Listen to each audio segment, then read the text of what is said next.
Hello दोस्तों, आपका स्वागत है हमारे चैनल। मैं हूं राम सोनी। आज हम देखेंगे SC. Verma volume 1 physics and mathematics के एक्सरसाइज क्वेश्चन 1 से लेकर 5 तक के solutions.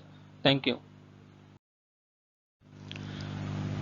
Question number 1, a vector A makes an angle of 20 degree and vector B makes angle of 110 with x axis. दो वेक्टर हमें गिवन है, इनके एंगल एक्स एक्सिस के साथ में गिवन है 20 and 110. The magnitudes of these vectors are 3 and 4 meters. Find the resultant. हमें resultant find करना है, तो हमें देखना है कि दोनों के बीच में कितने डिग्री का एंगल है। मान लिया ये अपने पास ये कोऑर्डिनेट सिस्टम है, इसमें ये वेक्टर ए है और ये वेक्टर मान लिया हमने बी है। वेक्टर ए और वेक्टर बी, और वेक्टर बी को हमें 110 पे रखना है, तो इसको इधर बनाना होगा। वेक्टर ए का जो एक्स एक्स के साथ में एंगल है वो है 20 डिग्री, एंड वेक्टर बी का जो एंगल है एक्स एक्सिस के साथ में वो कितना है 110 डिग्री वेक्टर बी का एंगल। तो हम देखेंगे कि इन दोनों वेक्टर्स जिनका हमें रिजल्टेंट फाइंड करना है, इन दोनों के बीच में एंगल कितना है, ये कैसे निकालेंगे। 110 minus 20 is equal to 90 degree. तो ये दोनों वेक्टर 90 डिग्री पे होकर इनका रिजल्टेंट कैसे फाइंड कर सकते हैं हम। रिजल्टेंट का फॉर्मूला क्या होता है, R is equal to A square plus B square plus 2ab cos theta. Theta यहाँ पे क्या है और बी के बीच में 90, और इसका हमें करना होता है रूट। तो कॉस 90 का जो वैल्यू होता है वो क्या होता है 0 होता है। तो ये पूरी टर्म जो है वो कैंसिल हो जाएगी, हट जाएगी। तो हमारे पास क्या बचेगा, ए स्क्वायर और B square. A square B square means इन दोनों ए और बी के मोड का स्क्वायर हमें करना है। तो ए का मोड क्या है 3 एंड बी का मोड 4, तो 3 स्क्वायर प्लस 4 स्क्वायर, इसका रूट जो है वो क्या आएगा 9 प्लस 16 here 25 5 metre is the answer. Question number 2, A और बी दो वेक्टर्स हैं जिनका मैग्नीट्यूड गिवन है दोनों के 10 यूनिट्स ईच। इसका मतलब ये है कि ए और बी का जो मोड है वो सेम है, लेंथ सेम है दोनों की। If they are inclined to X axis with an angle 30 and 60 degree. अब देखो वापस सेम पीछे वाले क्वेश्चन जैसा ही है। मान लिया अपन ने कि हमारे पास ये कोऑर्डिनेट एक्सिस है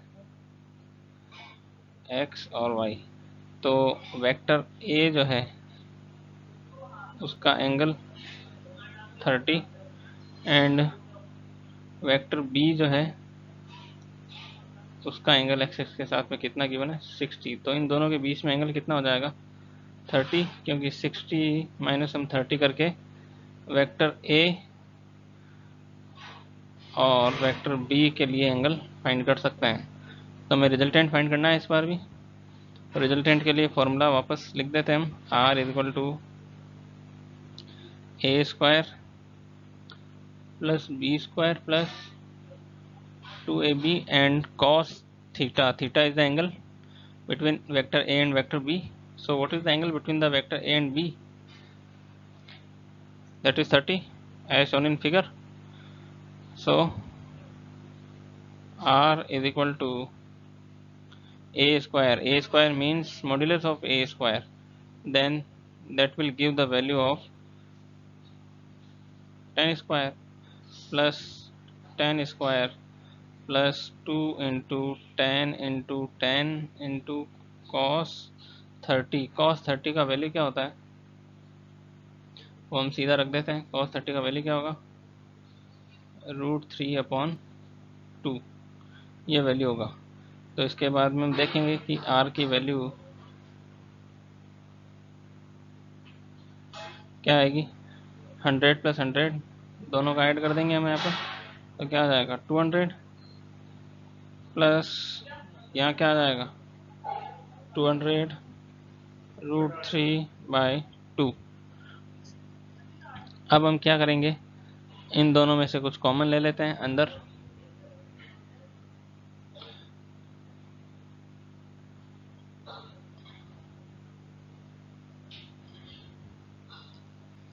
या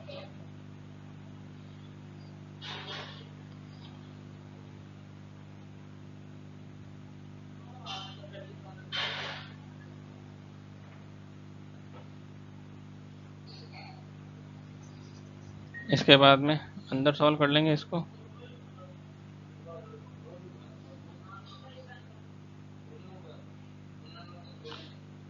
दो सौ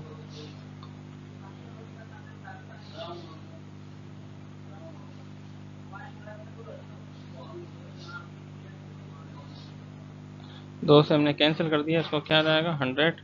100 जब रूट से बाहर आएगा तो क्या आ जाएगा 10, और रूट के अंदर क्या रह जाएगा 2 प्लस रूट 3। तो इसको यहाँ तक भी करके छोड़ा जा सकता है। रिजल्टेंट का वैल्यू हो गया अपने पास आंसर। इसको आगे सॉल्व करें तो आर का वैल्यू न्यूमेरिकली पूरा पूरा निकाला जा सकता है 10, और रूट में क्या है 2 प्लस रूट ऑफ 3 का वैल्यू होता है 1.73। तो इसको ऐड करके जब रूट करेंगे तो इसका आंसर आ जाएगा। तो अपने पास फाइनली आंसर क्या आ जाता है, इस तरीके से हम लिख सकते हैं। Thank you. Question number 3, vector A B और सी जो है उन सब के मैग्नीट्यूड 100 यूनिट है, बराबर यूनिट है, बराबर मैग्नीट्यूड है, incline to X axis with an angle 45, 135 and 315। तो हम इनको देख सकते हैं। मान लिया अपने पास एक कोऑर्डिनेट एक्सिस है, तो एक वेक्टर जो है वो है अपने पास 45 डिग्री पे, दूसरा वेक्टर जो है वो एक्स एक्सिस से 135 पे है। तो एक्स एक्सिस से 135 है तो इससे कितना हो जाएगा, एक्स एक्स से 135 है तो 135 माइनस 45 कर देंगे तो ये क्या आ जाएगा 90। तो ये जो एंगल है वो कितना है 135, और इन दोनों के बीच में एंगल कितना है 90 डिग्री। ये वेक्टर बी है, ये वेक्टर ए है। इसी तरीके से हम देखेंगे थर्ड वेक्टर जो है वो एक्स एक्सिस से कितने डिग्री पे है 315 पे है। तो हम देख सकते हैं कि अगर हमें ये देखना है कि वेक्टर बी से जो वेक्टर सी वो कितने डिग्री पे है, तो हमें क्या करना होगा, वेक्टर सी जो है उसका कितना एंगल है 315 एक्स एक्सिस के साथ में, और वेक्टर बी का कितना एंगल है 135। जब इनको माइनस कर देंगे तो बी और सी के बीच में एंगल आ जाएगा अपने पास कितना 180। 180 का मतलब हमें एक लाइन जस्ट इसके अपोजिट डायरेक्शन में और सेम लेंथ की ड्रॉ करनी है, बिकॉज तीनों का मैग्नीट्यूड क्या है सेम है। तो हमने ये क्या कर दिया, वेक्टर सी बना दिया, और इसका इससे जो टोटल एंगल है यहाँ तक का वो कितना है 315 डिग्री। ये वेक्टर सी हो गया। अब हमें क्या फाइंड करना है, रिजल्टेंट फाइंड करना है, क्योंकि क्या लिखा हुआ है ऐड वेक्टर्स। ऐड का मतलब हमें रिजल्टेंट फाइंड करना है इनको ऐड करने के बाद में। तो हम क्लियरली देख सकते हैं कि जब तीनों का मोड सेम है तो वेक्टर बी और सी की डायरेक्शन अपोजिट होने के कारण ये एक दूसरे को क्या कर देंगे, कैंसिल कर देंगे। तो बी और सी एक दूसरे को म्यूचुअली क्या कर देते हैं, कैंसिल आउट कर देते हैं। तो हमारे पास जो वेक्टर बचा हुआ रह जाएगा वो क्या रह जाएगा, वेक्टर ए। तो इसको हम ऐसे भी लिख सकते हैं, हम क्या लिखेंगे, vector C is equal to minus B. Vector C is equal to minus B का मतलब है कि बी की अपोजिट डायरेक्शन में अगर कोई वेक्टर बना दें उसी लेंथ का तो वो वेक्टर सी के इक्वल है। जैसा कि डायग्राम में शो है, वेक्टर बी इस तरफ है और वेक्टर बी की डायरेक्शन में अगर अपोजिट एंगल में अपोजिट डायरेक्शन में अगर कोई वेक्टर बना दे तो वेक्टर क्या है, वो सी है। तो हम अगर आर निकालना चाहते हैं तो आर की वैल्यू क्या हो जाएगी, vector A plus vector B, और सी का वैल्यू क्या रख दूँ मैं माइनस बी। तो ये कैंसिल हो जाएगा, तो वेक्टर आर की वैल्यू यानी रिजल्टेंट वेक्टर किसके बराबर आ जाएगा, वेक्टर ए के बराबर, जिसका एक्स एक्स के साथ में एंगल कितना रह जाएगा, वही 45 डिग्री। ठीक है, थैंक यू। क्वेश्चन नंबर 4, ए और बी अपने पास जो वेक्टर है वो गिवन है इस क्वेश्चन में। Find the magnitudes of vector A, vector B, A plus B, A minus B.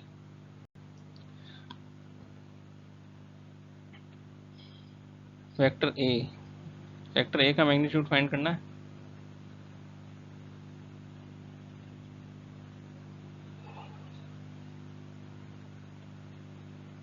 तो देखो वेक्टर ए का मैग्नीट्यूड फाइंड करने के लिए क्या करेंगे, फॉर्मूला क्या होता है, आई और जे कैप के कोफिशिएंट को स्क्वायर करके ऐड करना है। तो आई कैप का हमारे पास जो वेक्टर है ए, वो क्या है 4i 3j। तो आई कैप का कोफिशिएंट क्या है 4, तो 4 स्क्वायर प्लस जे कैप का कोफिशिएंट क्या है 3 स्क्वायर, और इसका रूट कर दिया तो अपने पास इसका मैग्नीट्यूड क्या आ जाएगा 5। इसी तरीके से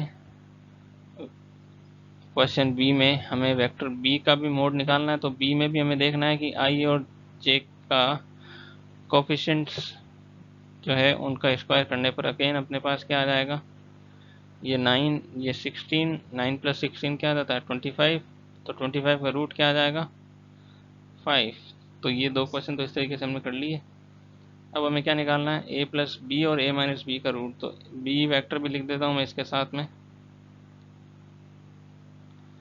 जब हम इनको ऐड कर देंगे तो वेक्टर a + वेक्टर b आ जाएगा अपने पास। क्या देखो करेस्पॉन्डिंग एलिमेंट्स को ऐड कर देते हैं। तो 4 + 3 क्या हो जाएगा 7i cap plus 7j cap, ये आ गया a + b। और a - b क्या आ जाएगा, इन्हीं को माइनस करने के बाद में 4 में से 3 माइनस हुआ कितना रह गया 1, तो ये आ गया i कैप। और 3 में से 4 माइनस हुआ क्या आया -1, तो ये आ गया -1 j कैप। तो ये a - b आ गया। तो इनका मैग्नीट्यूड निकालना अगेन, तो फॉर्मूला क्या होगा अपने पास, सेम i और j के कोफिशिएंट्स को स्क्वायर करके ऐड करना है। तो a + b के मोड को क्या कैसे निकालेंगे, 7 स्क्वायर प्लस 7 स्क्वायर का रूट क्या आ जाएगा 49 प्लस 49 और 49 क्या हो जाएगा 2 × 49, 2 तो अंदर आ जाएगा और ये आ जाएगा इस तरीके से इसका मोड 7√2। ये इसका आंसर आ जाएगा थर्ड सी का। इसके बाद में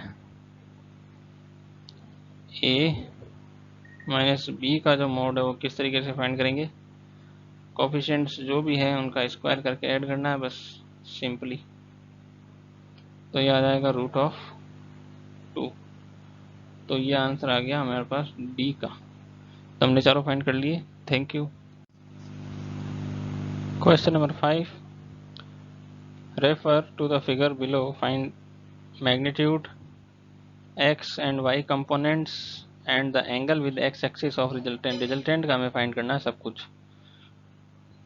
ठीक है। तो हमारे पास वेक्टर कौन कौन से हैं, OA BC एंड DE, ये 3 वेक्टर्स जो हैं इनका अलग अलग एंगल है। तो सबसे पहले हम OA का x कंपोनेंट फाइंड करते हैं, ठीक है, या तीनों के x कंपोनेंट फाइंड करते हैं। तो देखो हम यहाँ लिख देंगे x कंपोनेंट्स, ठीक है। अब x कंपोनेंट्स कैसे फाइंड करेंगे, हम ऐसे फाइंड कर सकते हैं। देखो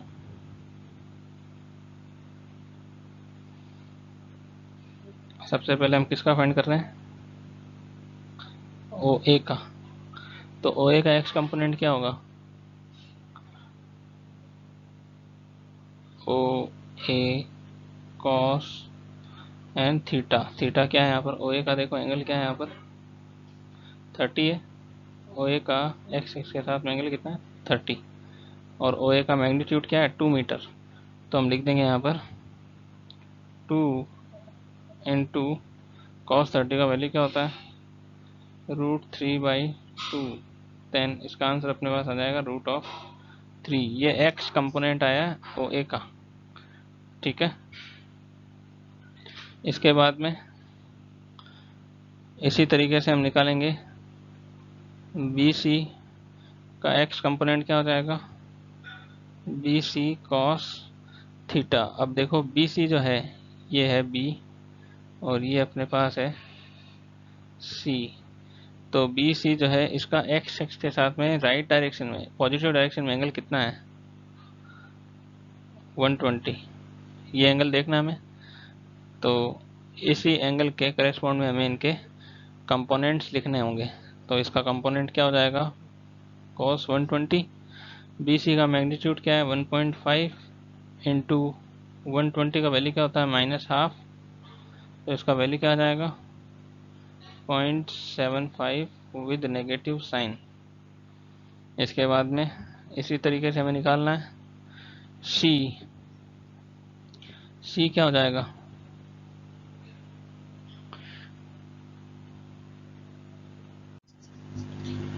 और जो डी का एक्स कंपोनेंट है वो हम कैसे फाइंड कर सकते हैं। मैंने पहले से लिख दिया ताकि वीडियो का साइज बड़ा नहीं हो। तो डी का जो एक्स कंपोनेंट है वो हमने कैसे लिखा डी कॉस 270। इसका वैल्यू क्या हो जाएगा 0। इसी तरीके से वाई कंपोनेंट निकाला हमने O A sine 30, B C sine 120, D sine 270। तीनों का वैल्यू रखा ओ ए बी सी और डी ई 2 1.5 1 और उसके बाद में sine 30 half sine 120 √3/2 sine 270 -1 value रखी तो 1 और ये सब वैल्यू अपने पास आ गई -1 1 और 0.75 √3। तो हमें अगर x कंपोनेंट निकालना है वेक्टर r का जो रिजल्टेंट वेक्टर है इन तीनों वेक्टर का सम है O A plus B C plus D E. तो हमें क्या करना होगा R X is equal to लिखना होगा आर एक्स क्या होगा इन तीनों जो वेक्टर है उनके x कंपोनेंट का सम। तो इन तीनों के जो भी हमारे पास x कंपोनेंट है ये और ये इन तीनों का हमें क्या करना पड़ेगा सम करना पड़ेगा। तो अपने पास आर एक्स आ जाएगा। इसी तरीके से आर वाई निकाला हमने तीनों वाई कंपोनेंट्स को ऐड करके। तो ये अपने पास आर वाई निकल गया क्या 1.3 मीटर और आर एक्स निकल गया तीनों को ऐड करने पर 0.98 मीटर। अब हम जानते हैं वेक्टर आर का जो मोड होता है वो किस तरीके से लिखते हैं हम R X square plus R Y square का रूट। तो हमने रूट किया तो अपने पास इसको सॉल्व करने के बाद में अपने पास आंसर क्या आ गया 1.6 मीटर। तो ये अपने पास मैग्नीट्यूड आ गया है और ये मैग्नीट्यूड निकालना था। तो ये क्वेश्चन हमने सॉल्व कर लिया है। And X and Y component देखो रिजल्टेंट का एक्स कंपोनेंट तो ये आ गया अपने पास और रिजल्टेंट का वाई कंपोनेंट आ गया ये 0.98 एंड 1.3।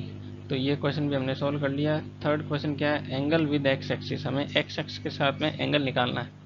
तो मैं इसको एक बार इरेज कर देता हूँ। एक्स एक्सिस के साथ में एंगल किस तरीके से निकालेंगे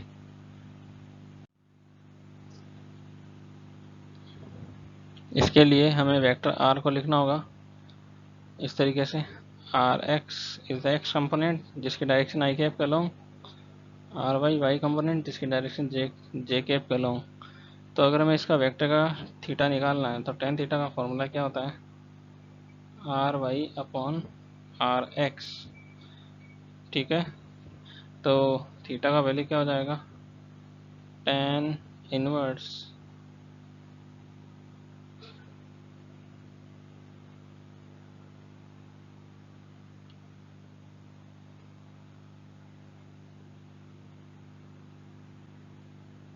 थीटा का वैल्यू क्या हो जाएगा टेन इनवर्स